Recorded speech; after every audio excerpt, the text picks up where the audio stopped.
இன்னைக்கு தம்பி விஜயோடைய தொண்டர்கள் பார்த்தா இன்னைக்கு 200 பேர் அண்ணே நாளைக்கு நீங்க ஊராட்சி மன்ற தலைவரா நின்றீங்கன்னா நாங்கெல்லாம் வேலை செய்ய கடமைப்பட்டிருக்கோம். அதனால கண்டிப்பா நீங்க எப்படியாவது உங்க தலைவர்கிட்ட சொல்லி கூட்டணியை எனக்கு மாத்த சொல்லுங்க. விஜய் வந்தா தான் நல்லா இருக்கும். கூட்டணியில பங்கு வேணும். எல்லாருக்கும் சமமான உரிமை கொடுப்பாங்க. இளைஞர்கள் இன்னைக்கு வேலை செய்வதற்கு இன்னைக்கு விஜயோட சேர்ந்தாத்தான் நம்ம வேலை செய்ய முடியும். திமுக கார எந்த காரணத்திலையும் நம்ம கூட வேலை செய்யறதுக்கு ஆள் இல்ல. தராதரமற்ற பேச்சுக்களும் இதுவரையிலும் எனக்கு எதிர்ப்பா இருக்கிறது. என் வார்டுக்குள்ள செய்த வேலைகளுக்கு கூட தவறான ஒரு பேஸ்புக்குல போடுறது கூட திமுக காரன் போடுறோம். இன்னைக்கு தான் காங்கிரஸ் நாங்க எந்திரிச்சிருக்கோம்.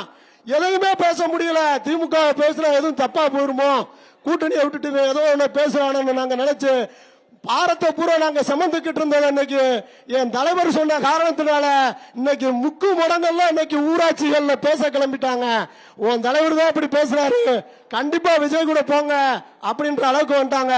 எங்களுடைய இந்த வருடம் விஜய் கூட கூட்டணி வைத்தால் 70 சீட்டு ஜெயிக்கிறதுக்கு வாய்ப்பு இருக்கு.